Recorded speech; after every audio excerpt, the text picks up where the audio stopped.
we're going to be looking at how much festivals are charged for policing, which again is a matter for some discussion, some debate. Festivals get charged differing amounts from force to force. There is guidance from the Association of Chief Police Officers on what should be charged, but it's up to each individual force to decide how that is applied, or if it's applied at all. We're joined again by Justin, who doesn't need to introduce himself again, I'm sure, and by Derek Smith and Chris Jones, who I will ask to introduce themselves, just say a little bit about who you are and how you fit in. Okay. My name is Derek Smith. I'm Director of Resources at West Midlands Police, but I've also done the national work in terms of charging for police services in the round. One of those aspects is events charging, which will cover music festivals. Hi, good morning. My name is Chris Jones. I'm the Risk Services Manager for Doodson Broking Group. I joined the company in May last year, and as you can see, respond to the event, and we obviously are heavily involved in the outdoor event and music industry from an insurance perspective. My background is 30 years of policing. Prior to this, I retired as an inspector in May last year, and I've got experience in counter-terror research, VIP protection, event planning, hence I've got chaperone to the table here. Chris actually said that I think he was a bit more comfortable with IEDs and pop stars. yeah, I can deal with an IED for a reason. So hopefully it won't get too explosive up here today. If it does, I'm sure Chris will sort it out. Right. Enough of my awful puns. Right, obviously festivals are under an awful lot of financial pressure at the moment. People's spending is reduced. The VAT rise is increasing. It is obviously going to be passed on to consumers in terms of ticket costs and so on. This all seems to have happened at a time when there appears to be a certain amount of disparity between how much festivals are charged for the services that police provide.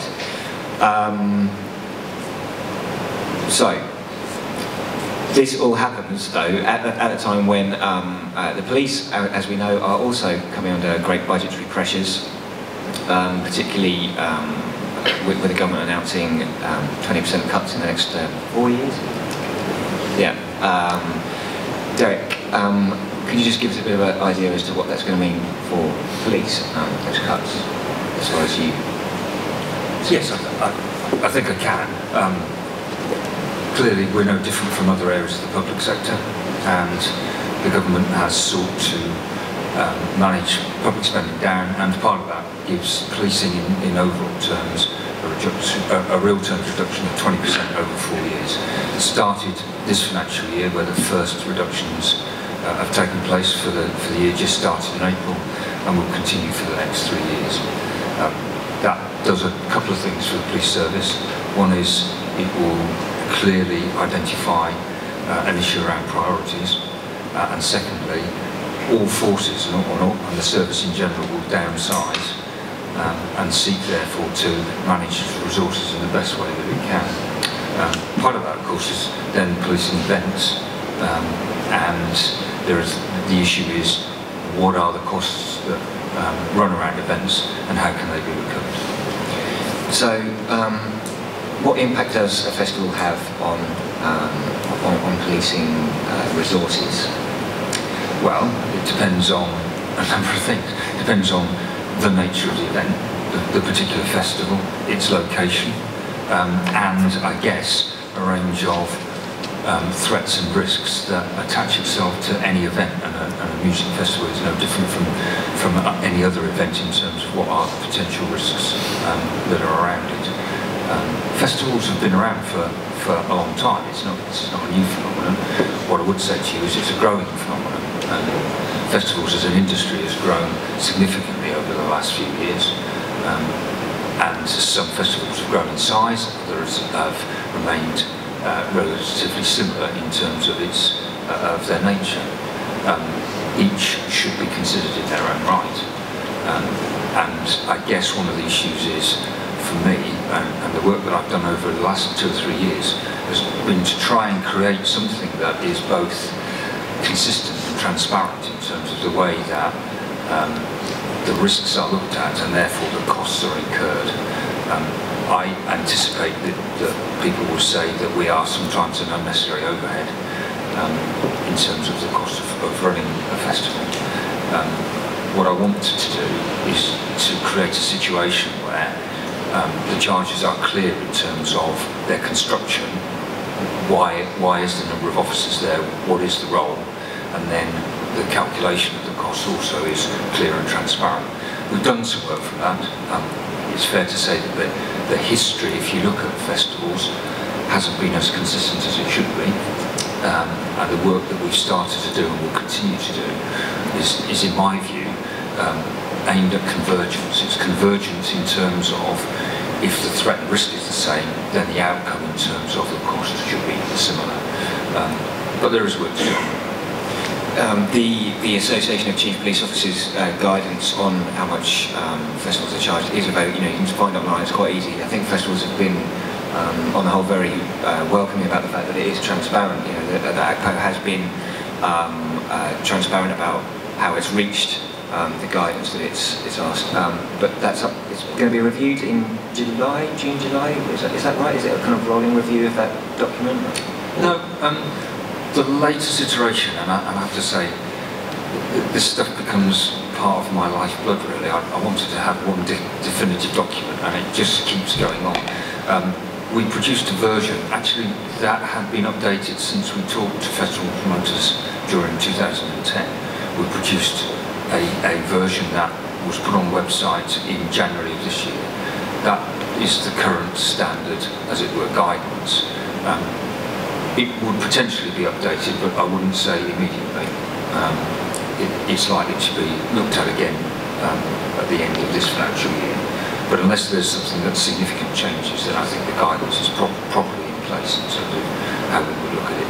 And what I would say to you, if you read the document, and I'm ever so happy that you do, again, see it wider than simply events per se. What I've tried to do, or what we've tried to do, is to create what I call a level playing field that delivers across a whole range of significant public events. For instance, football matches are treated in principle and in philosophy in the same way.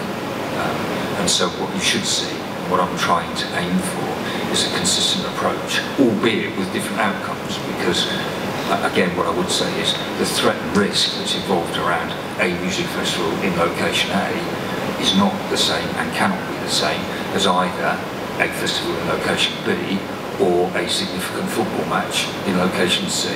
These things are different in terms of their outcome, but they should be consistent in terms of the way the methodology is applied. And if you look at the document, that's what I aim to do. Yeah, okay. Harmony Blake from Festival Republic. Derek, you met myself and some other promoters back in August in 2010, and we thank you for that consultation. During that meeting, we talked a lot about how both you and promoters were really desperate for this consistency across the board that you've just been referring to. If you remember, we looked at putting together a risk assessment template, and for the other promoters in the room that weren't involved in that process, you'll be familiar with the table in the event safety guide that they use for working out how much medical resource to have on site. This was a very similar principle, and we looked at all the various risk factors, location, demographic, types of acts, and so on. Derek, could I ask, where are we with that risk assessment template? Is it likely to be built into future versions of the document, or we didn't get any feedback on it? So I'd like to hear what you thought of it. Let me apologise if you didn't get any feedback. If you look at the latest version and you look at paragraph 540, God help me. That's deep knowledge. What you'll find is the principles of risk assessment set out, and the risk assessment is very similar to that we would apply at other events. So you will find all of the general headings that you would expect in a proper risk assessment to be included there. I guess there's one difference between the discussion that we had last year and if you like, the outcome of the guidance. You'll remember that I said, I don't think, well, I do remember what I said on that day, was there isn't and can't be a linear connection between the risk assessment of point A and the policing requirement that therefore goes with it. It isn't as simple to say that if a score is 67, whatever 67 is, it equals this policing resource.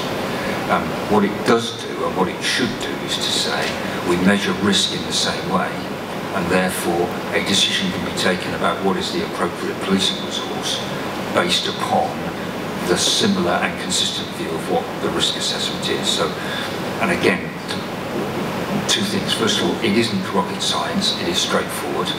And secondly, it should be clear to all parties. So it should be clear to, as it were, the policing provision, but equally, it should be clear in terms of what a promoter wants and is expected to do. And there is an issue there that we did raise last year, which I will come back to, which is called risk mitigation. Remember, we talked about what are the opportunities, what are the alternatives that can be put in place that therefore offset potential policing costs. And I said, and will still say, that we as a service are quite happy to look at that, in terms of the overall risk assessment, because if you look at what the roles are, the relative roles are, there are things that you can do that quite adequately address part of the safety and reassurance part of the model that actually are quite acceptable in terms of mitigating the overall risk. And I think that there's potentially a sort of urban myth that the police service will not allow anything other than policing to be, as it were, the response to threat and risk. That isn't the case. It isn't the case in normal events, and it certainly doesn't need to be the case in music festivals. What we seek, and in a sense is the general principles of public control and safety, is the appropriate measures to mitigate a particular set of risks. Once they've been identified, once they've been agreed, then alternatives that can successfully achieve that can in my view, and should in my view, be properly taken into account. Sorry, just to say one more thing on that. Derek, in the guidance, you do have some comments, just like those that you've just made, that there are alternatives to policing in some instances. Do you think that with all the public sector cuts of the police service, that message will apply even more so across the country? Do you think it should? Because indeed the two festivals that I work on are, to all intents and purposes, police-free to some extent, in that they don't have on-site patrols. There's plenty of planning and liaison, of course, and a response. But I think the industry would be very interested to hear whether your perspective is that, longer term, that would be a template that could be rolled out across the board. And I think what you're saying is yes, but in the ACPO guidance, there's just one little sentence about that, and it would be great if that was more enshrined as a policy. Yeah, is there scope for looking at what the festival is already doing, particularly with regards to having SIA approved security on the site and so on, to get to that point where you've almost got a police-free festival? The answer to that is, in philosophy, yes, because if I come back to this is what is your risk at a point in time at a location, and how do you try and mitigate that risk, and where, for instance, SIA accredited search or patrol is an acceptable route to mitigating the risk, then there should be no reason why we shouldn't look at it. I guess, and it is fair to say, one of the things that occupies my mind and will do over the next year is you drew the connection between the reducing police budgets and potentially the consequence for charging. I would say, wouldn't I, that what we're seeking to do here is to recover costs of the policing deployment, as opposed to a different power for which we would sell police expertise, and we're not using that power in this case. So the aim of our approach is to successfully, probably the wrong word, cost recover in those instances. There will undoubtedly be pressures for forces to look at how that takes place.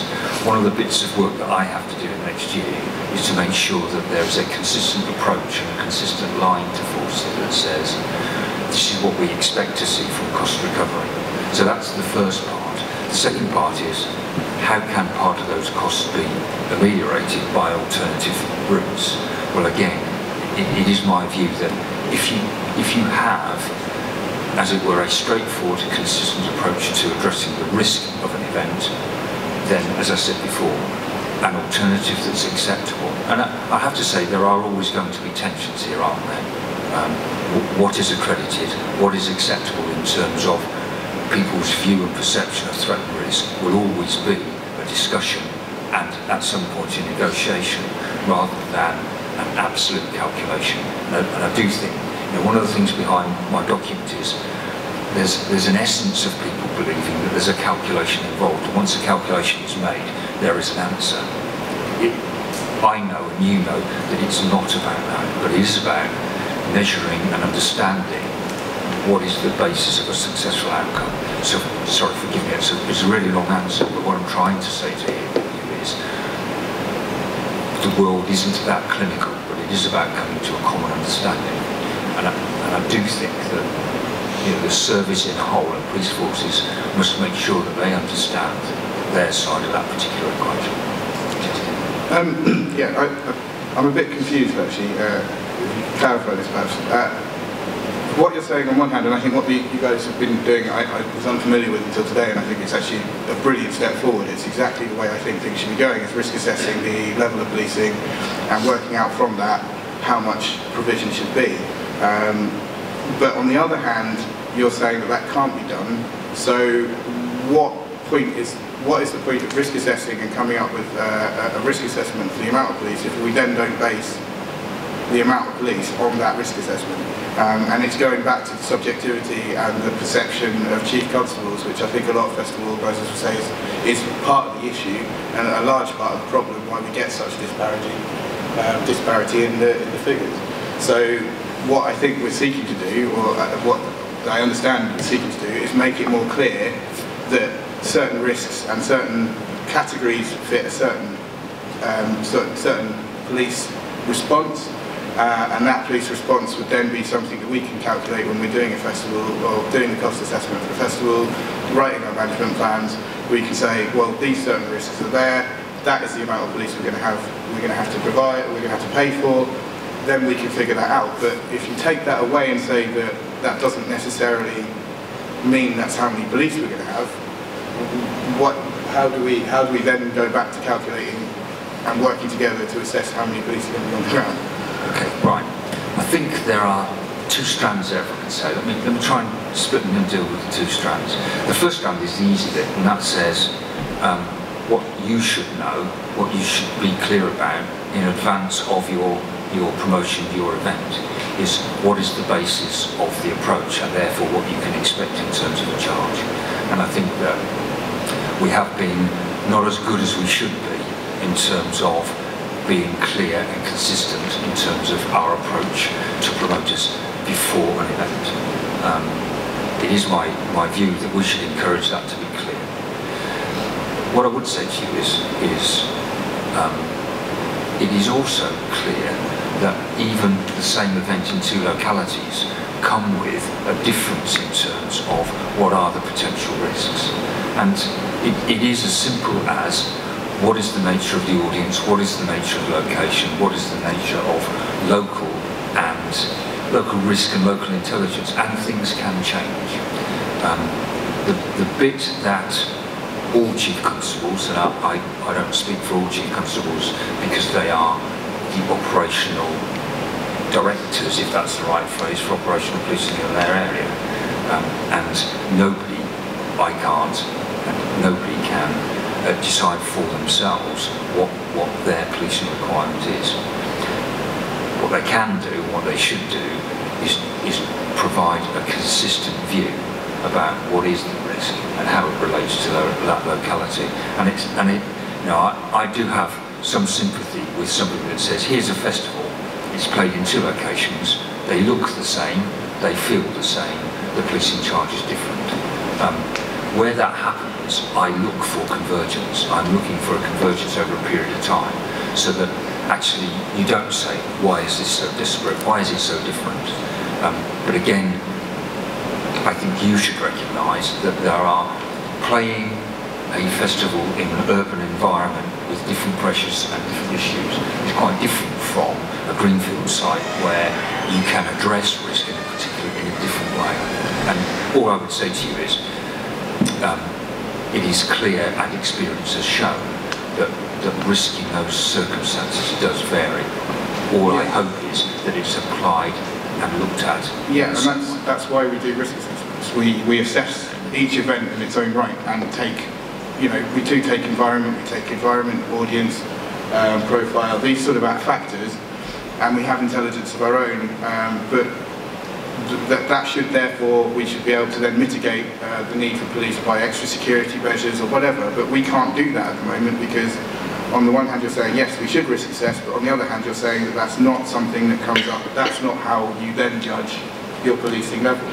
Yeah, I think there is a feeling among festival organisers that some chief constables are very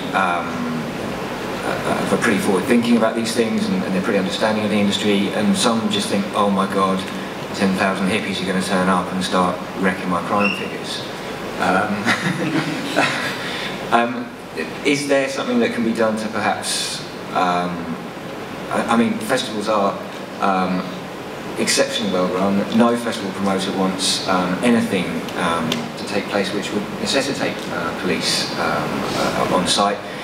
The industry has changed massively, even in the last 5 years, but certainly in the last 20, to the point where it's very professional and very well put together, exceptionally so.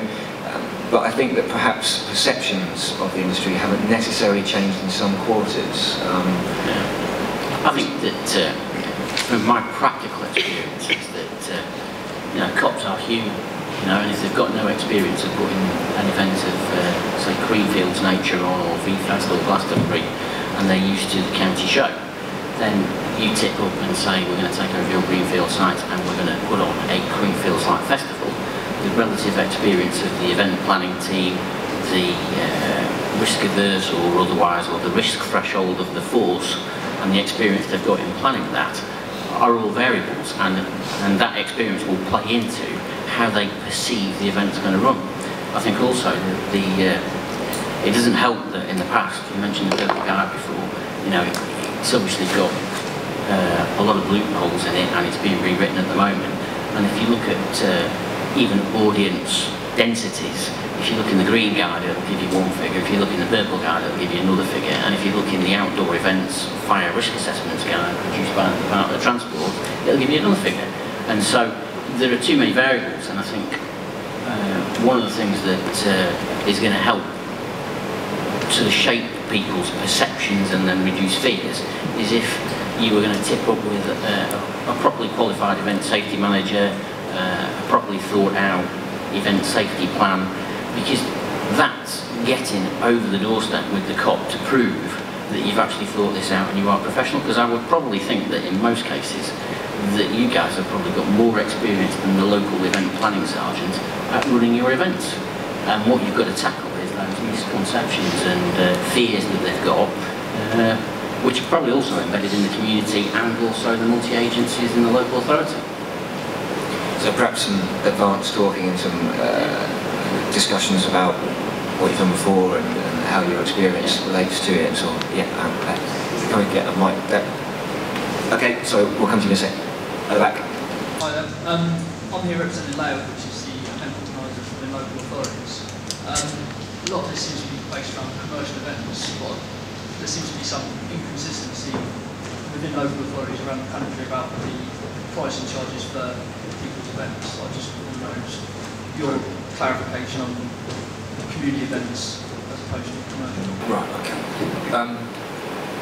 A really difficult subject, and a subject that has caused discussion for the last 2 to 3 years, not least of which is some of the local authorities end up being the promoters for their own event, either in their own space or somebody else's space. So local authorities come with, if you like, at least one hand, potentially 2 hands in these scenarios. A community event can range from the famous local church bazaar, in one sense, through to a fun fair, which might be locally delivered, but could be a large travelling show. It can be a form of county show, but a county show in itself can be significant. We have had an awful lot of difficulty in understanding what constitutes what, and therefore how we deal with them, and it's not easy. The guidance that I've done tries to create a structure where you can at least assess what is commercial, what is non-commercial, what is charitable, what is charitable but community, and what is non-charitable but community, and you can see the distinctions start to get blurred. If you ask me about where local authorities stand, I think they sometimes have a confusion as well, and they will put their own charges to events for certain activities that they do, and I can't answer for how local authorities react. Sometimes local authorities are events promoters themselves, and I have equally as much difficulty dealing with local authorities as events organisers as I do other sections of, as it were, the industry in inverted commas. The matrix that is in that report actually sets out what level of cost recovery the police should seek from an event. So if it's a charity event for community, it's generally no cost recovery. I've read this as well. It's generally no cost recovery, but if it's a purely commercial event, then it's full cost recovery, and it's assessed on a variety of things. I won't go into it now. You can look at it yourself. It's fascinating. Justin. Yeah, on the local authority front, it's an odd one because police funding obviously comes from some part council tax, as does the arts funding for these events. And what happens when the police claim cost recovery off the council for these events? They're actually taking out the arts funding, which has come from the same pot of taxation. So in a way, they're getting double paid for something that's sort of municipally their duty to be there. That's an argument. I'll park that. We went out to Nalgeo, and they went to, and Nalgeo is the National Arts Officers Association or organisation, I forget what the total name of it is, asking them for what the charging policies of various different police forces were towards different local authorities. Now, initially we did that without any anonymity, and no one responded. We then went out with anonymity, and they didn't have to provide their name, they just had to provide the details of what they did. People were still quite worried about doing this and quite nervous because the relationship between councils and police is quite important to them. And they were genuinely concerned that, you know, they get charged quite a phenomenal amount of money, and they don't really feel that they have a chance to argue their case, just because they're concerned about their relationship with their local police force. So it's an interesting difficulty for them, and as such, it's one that I'm quite concerned doesn't get explored enough. Interesting. So, Derek, do you think that with the budget cuts, we're going to see? I don't know how to put this. There have been some accusations that some chief constables view events as being an opportunity to not just recover costs, but make a little bit more as well. Do you recognise that that might go on? Sorry to... just going to drop in one on you. I think the answer to that is there are some undue disparities at the minute that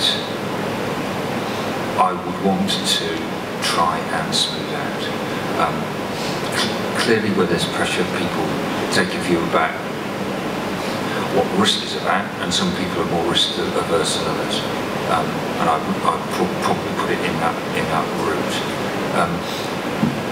Again, the work, there is now a national group looking at the policing of non-football events, and I aim to make an input into that to make sure that again, we are consistent in our approach, and therefore what we anticipate as being the cost recovery side of that particular equation.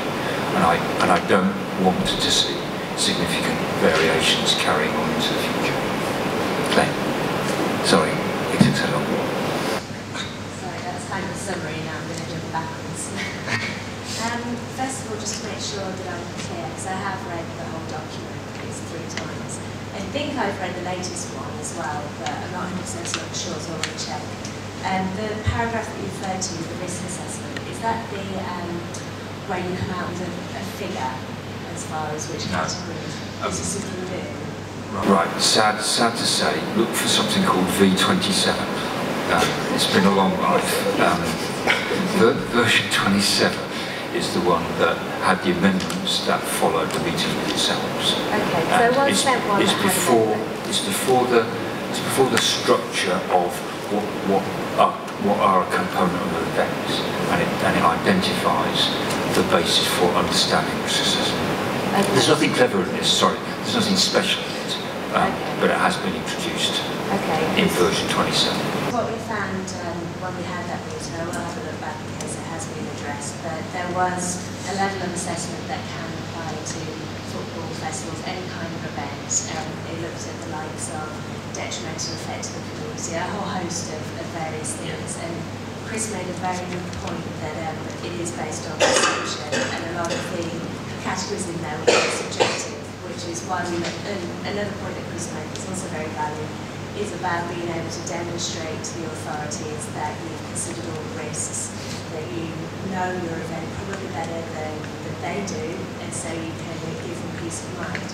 What we really wanted to see, and I don't want to make your brain fly out of your ears with this, but with the guidelines, we thought that there wasn't a clear requirement for the forces to actually take that on board at any point. We thought it was a really crucial aspect of the assessment of the event, for the event to be able to present who they are, what they're doing, what the risks are, and for the chief of police to have to take that on board in their considerations, which is why we developed the risk assessment that seemed like a fair way of looking at an individual event.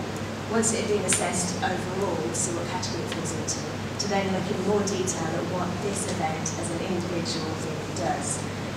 We were told that it was a bit too complicated, although a good idea, and that it would be very difficult to enforce, to which we responded, well, if it's a good idea and it's useful, then yeah, it's going to be difficult, but surely it's still necessary.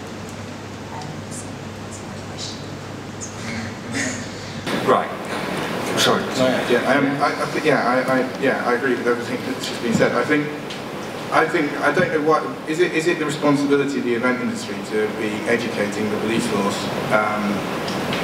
as to the nature of their event, or should the police force have a better understanding altogether of how events operate? Right. Let's take them in step by step form. First of all, in terms of the perception of the event, you'll remember that in the famous matrix, the score that was ascribed to music festivals seemed unduly high. And you'll remember the discussion we had said, why does it look so high? You've based it on one particular event that seemed to be high risk. Again, for your reassurance, that was recalculated, reassessed, and you will find that it's a lower value now than an average football match. And there's a reason for that. And the reason was, I didn't want the service to believe that in general music festivals were high risk and higher risk than, shall we say, high level football matches. So that in terms of the perception of what we're looking at, then that has been, if not downplayed, it's been shaped differently so that you understand and I understand that the risk that we were looking at was not as portrayed and therefore perceived. That's number one. Number two, what I would say to you back again is the planks of the risk assessment are clear, and we did take your proposals in mind when we set those out. The one bit that I haven't done is to go mechanically that says if a score is X, the police response is Y, and I think I've explained why that is. The third part of that is, it absolutely is true. It's not your job to educate the police service, but it is your job to inform the police service. Similarly, it's not our job to sit aside from events, it's our job to join in and understand events. This should not be about confrontation, this should not be about a distance and a divide, it should be about a mutual understanding about what an event is and how best it's managed. And if there's one thing I should reassure you all about, is it is our intention, it's my intention to make sure that people understand that. And you will know, and I will say, that equally in your industry there are people that they understand risk and people sometimes do not understand risk.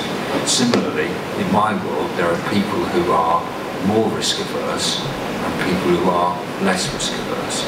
And the point about the whole part of the guidance and everything that follows from that is to make sure that we've got proper communication before each and every event so that there's a mutual understanding about what it is. For me, and I'll say this, if we have to go to a safety advisory group, then by and large we've failed in our approach. What we should be doing is being clear about what an event is and having an agreed view about what it takes to manage it properly. And that includes the police response. And I guess, hopefully, if I leave you with one thing, and that is we aim to try and make that better for you. I think there was... Chris, you obviously advise a variety of different events in different parts of the country. What's your experience? I can use a combination of experiences, both from within the police and working now for Doodson's. My role now is obviously to work with clients to look at risk management, looking at health and safety processes, and try and ease that process with authorities to try and ensure that we get that safe event. I think the key word here that we've all been talking about is perception, and it's really important to remember that people's perception is their reality, and it's very insulting to tell somebody that their reality is twisted and wrong in some way. And I think what's key to this planning process is that you've got to tackle those perceptions at source with a communication strategy at the very beginning, so that when you approach a community or you approach the local authority or you approach the police, it's important to get your message across to demonstrate your competence, because quite clearly there are 43 different police forces, and there have in the past, prior to this guidance being issued, been 43 different levels of competence, different levels of experience, and as a result you're going to get that variable multiplied by the purple guide, by the green guide, all across the board, and you will get different charging mechanisms. I know for a fact that the county show this year in my home county is having 100% hike in policing costs this year, because in previous years a deal has been done to cover some costs. It's not been very explicit, it's not been professionally done between the organisers and the local cops, and I think last year it cost about 12k. This year the policing fee is going to be about 24k, because it's now being done on a more professional basis. And so part of your problem going forward is the past, and I would think that anything that can put accuracy on the tabletop is going to help your planning process. I think what everybody seems to be saying here, and forgive me if this is a little clear, but what would be great in terms of the budget pressures that police are under and festivals is that we do come to a point where we really need very few policemen, because it has less effect on the resources that the police have, and it reduces the amount of cost that has for a festival. Is that a little glib, or would you say that's fair to say? I mean, the ideal situation really is that we don't need enough of a lot of police at a festival, and that it's really just very kind of, you know, the risk is so well assessed in advance and it's so well covered and accounted for that. Does that sound fair to say? I think the bottom line of this is you need the appropriate amount of policing. And if that ends up being a position where it can be at a minimal level, and we all agree that that is the appropriate end point, then there is no reason. This isn't about policing for policing's sake. You have to remember, and we have to remember, that there are perceptions, both in terms of people that attend the events, what their expectation is about their safety, and what the local community that receives an event expects there, and perceives what their level of safety is. I guess this is an ongoing scene where we must make sure that the understanding is mutual, and therefore we can come to a common assessment. And that sounds like clever weasel words to say there'll always be some policing. No, in particular circumstances where we all agree that an event can occur without policing and achieve its aims, then I haven't got a particular one. I think it comes back a bit to what Claire said, which is that there needs to be a great deal more emphasis put in this document on the ability of event organisers to manage themselves. The problem is at the moment, because police can now claim full cost recovery, then the natural instinct is to make sure you've got the right resource. As you say, you need to make sure that the policing level is correct, but because they don't have the fear of economic failure, the fear is actually, put straight back onto the event. They can over-resource it, and sort of to an extent ignore what a festival's put together and done. And at the moment I don't think that there's any kind of, having read the document, I think I read the wrong one. I don't see that there's any kind of incentive for police chiefs to go, right, actually this event looks like they're well managed, they know what they're doing, they've done it for 5-10 years, there's very little trouble there, but I don't know that it's going to be right. I don't have to worry about the cost of it, I'll stick a load of extra coppers in there just to be sure. Yeah, I mean, is there scope, for example, for if a festival's been running for 5 or 10 years, it's something which is a regular event, it's obviously run well, it's being successful, there hasn't been any problems, for example, is that not something that can just be budgeted for? That drifts us into a different area of kind of the philosophy, and I read that with some interest. I guess that there are two ways of looking at that. I think if you can manage risk down, then that's fine. I'd see that as being part and parcel of an orderly evolution. Let's be clear though, an event that arrives is additionality in terms of what the policing resource should be. We're funded to provide a range of policing interventions for an area, and that involves something in terms of crime and disorder, something in terms of prevention and detection of crime, and an awful lot of confidence and reassurance to the public, and we're resourced to do that. Where events come and sit on top of that, they represent additionality in terms of the policing requirement, and when you read the guidance, it's about how we deal with that, so that in essence, we would still see that as being part of an additional input, albeit a carefully managed additional input. And the trick here, isn't it, is to make sure that that additionality is managed to the lowest level that's acceptable in terms of what the risk is, both in terms of safety and crime and disorder. And I guess I'm now repeating myself, so I apologise. Yeah. We talked a lot, and Derek's mentioned on many times about the importance of the police understanding the events and being sort of part of the team, really. But I've got a deep anxiety about the public sector cuts and the impact that's going to have on negotiations. We had one festival where from one year to the next we managed to reduce the crime to 20% of the previous year's total, and yet in our negotiations with the police they wanted to triple the police bill. And when we said, hang on a minute, we've done really well and we're being penalised here, the answer was that they would be putting in a representation against our licence. So we were completely held to ransom, and I think there's a huge amount of bad feeling and high feeling about those kind of sort of monopoly provider situations. And I think, you know, there's many examples of brilliant relationships between police forces and promoters, but there's also some that aren't so good. And, you know, I'm worried that that's going to become even harder with the public sector cuts. Exactly what Justin said. The police will see, you know, hang on a minute, we can say we're going to put whatever we like in, ignore any mitigating factors, get a load of money, and just threat, you know, make a threat to make representation if people don't agree. So it's not a fair or level playing field at the moment, and it would be great. I don't know what the answer is, Derek, but I'd love to hear your thoughts on that. I think there's a criminal definition for that, isn't it? It's extortion.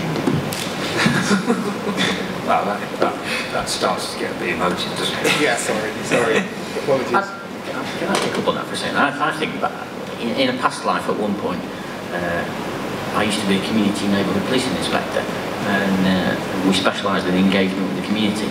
And I think the critical thing here is that you just alluded to, that you tend to be talking in the past about it all being the promoter, the police, the promoter, the police, and somewhere in that triangle came the licensing authority. I think that my experience of talking to the team that planned the Creamfields Festival, and my experiences on that is that the local police force, for a whole year, we have our rest days cancelled.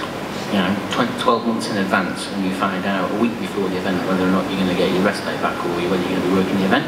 And so there's a huge amount of planning goes on the part of the police. However, when it comes to the police trying to engage with the licensing authority and multi-agencies in the area, the security advisory group and the community and the local councillors, there's less expertise in that field. And I think that part of your problem is that if you want to convince the licensing authorities that you've got a good event safety plan, and therefore your resources need to be proportionally less, because you know, as in police resources, because you've produced suitable alternate resources in the form of SIA trained, search trained, you know, you might buy in private narcotics detection dogs rather than the police having to provide them.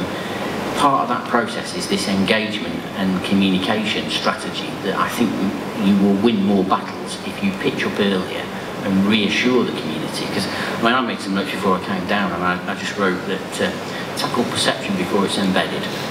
Less perceived risk equals less fear. Less fear ultimately is going to lead to less police resources, and less police resources is going to ultimately lead to less cost.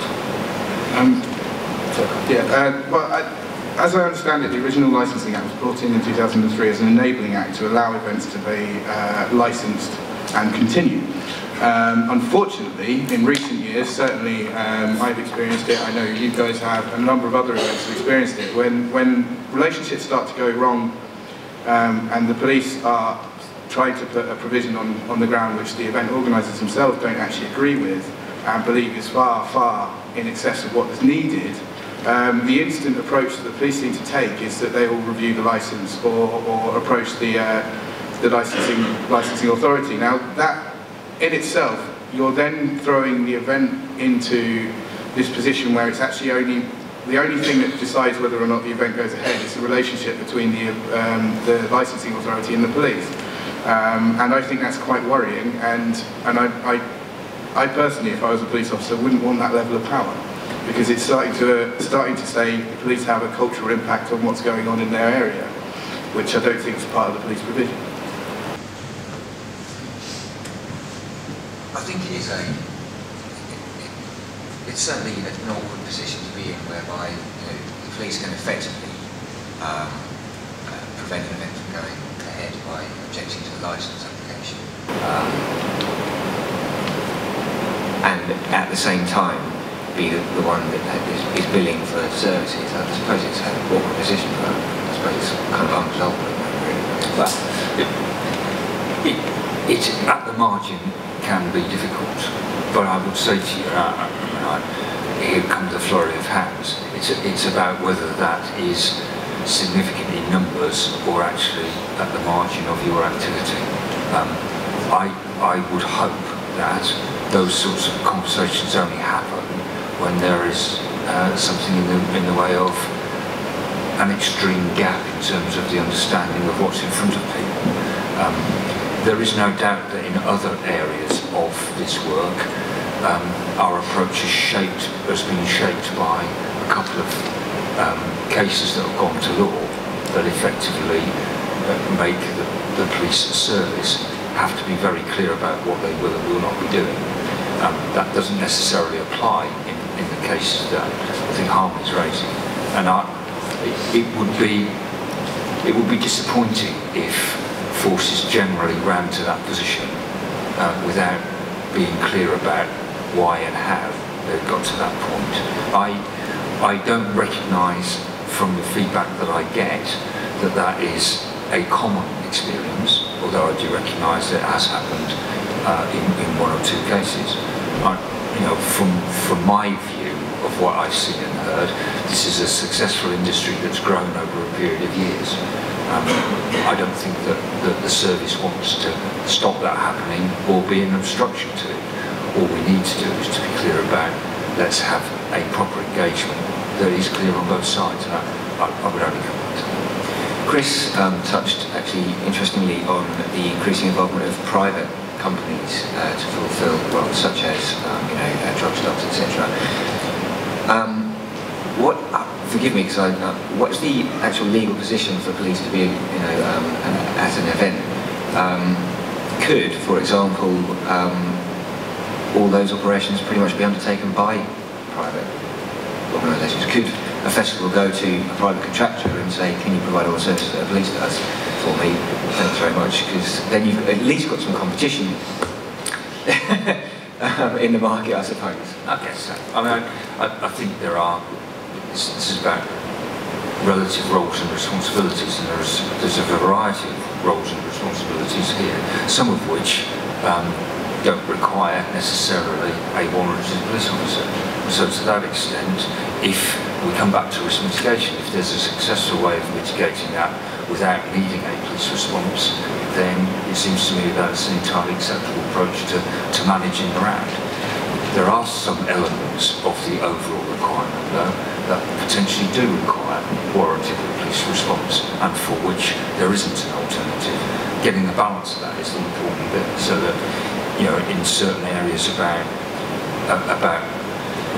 you have a safety responsibility. Right at the end of safety, there's a contingency planning for emergency. There is a crime and disorder element to the overall management of an event, some of which requires the power to detain, the power to arrest. Where you talk about the power to detain and the power to arrest, then you are into police service. Again, this is all about a particular event in a particular place, based upon what I would say a particular level of experience and intelligence is. And that varies from time to time. And again, does it mean that there can be no police presence? Well, if the risk is such that you don't need to provide that input, then there is a capability of having a police-free rent. Does it mean that everything can or will be outsourced to private concerns? Not necessarily, because again, it depends upon what is the risk that's in front of a particular event. That's what. Yeah, I'm sure all the festivals are different. I guess a one-size-fits-all is never an option. I have thought about this bizarrely, it kind of popped into my head, and I was wondering, obviously that there's going to be some police who really want to go to festivals. They must like them. I read that. I know. I put this down on the notes, and I think everybody's thinking I've gone a bit mad, but surely can't, you just go, how about you come and police my festival for a bit and you can come along and get a free ticket? Yeah. It's just an idea. The answer to that is no. Okay. The answer is that it's just a bit like, and those that like football can go on. No, I think we need to, from my point of view, let's keep it clear and professional. And then we both understand. It's a nice idea, isn't it?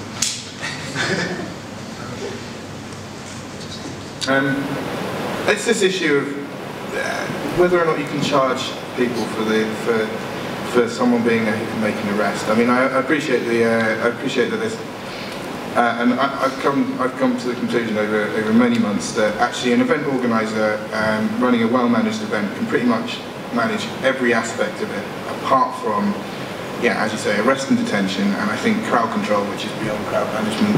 That's when you've got the riot police in protecting whatever, preventing mass disorder.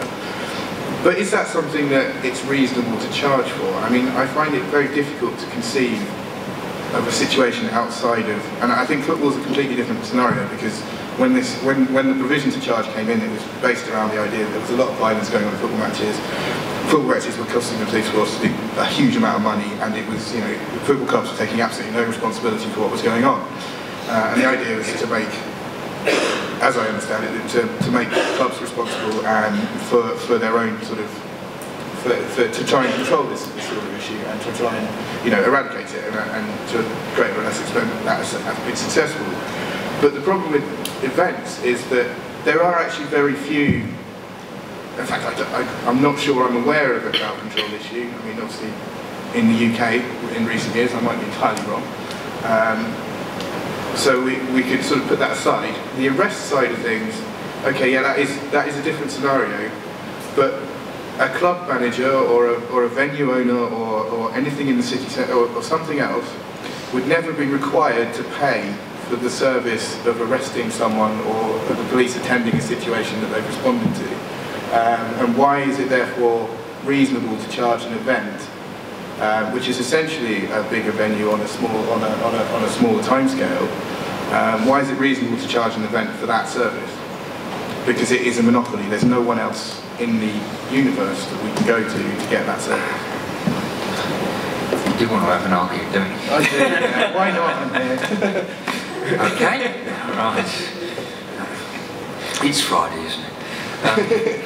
So there's beers later, we can... Okay. Right. We kind of now talk something called philosophy, and bear with me. Because go away and have a look at the power of Section 25. It's about special policing services, but it isn't about... So it comes with a two-sided coin, one of which is what is the police providing and what is the basis of the charge. And there's been long discussions about, but I'm a council taxpayer, I'm a business rate payer. What is it that I'm paying for in terms of core policing service? And what do I get for it in terms of additionality? Just as a spin-off though, let me just say one thing is, over a period of years, the British Police Service in terms of police sources have actually become good at organising crowds in various venues. And I just, without being emotive about it, we've had our own tragedies over a number of years, and we've learned from them. Other places in other countries haven't done, and have started to have their problems with large crowds. One of the things that is an absolute truism is we have learned how to manage people in either restricted or managed spaces quite a lot better than maybe other people in other places. So we come with a level of experience, and we come sadly with a level of learning. But coming back to the point about what is the additionality, it's about saying there's a core service that delivers a range of policing. Here comes an event, and it's still true with football. You know, I still say to you, there's a football league programme, but every match is a new match, and every match is an event that comes with the requirement to police. We could spend all day having the argument. What I'm trying to do is to say, where we need to provide that service, we will do, and that's the power under which we do it. And it comes with a request, it comes with a locality, and it comes with an agreed provision of that policing service. And I guess we can have that argument at the bar after. Anybody got any last questions or want to put anything to Derek or Chris, Justin, or me? I don't know how much I help, probably. No? Great. I think the screen's been telling me it's time to wrap up. So I just want to say thank you very much to everybody for being here. Thank you to everybody for being on the panel. We've got a few free beers at the bar if you want to have one, or do join us for some soft drinks or whatever. And thank you very much indeed for coming.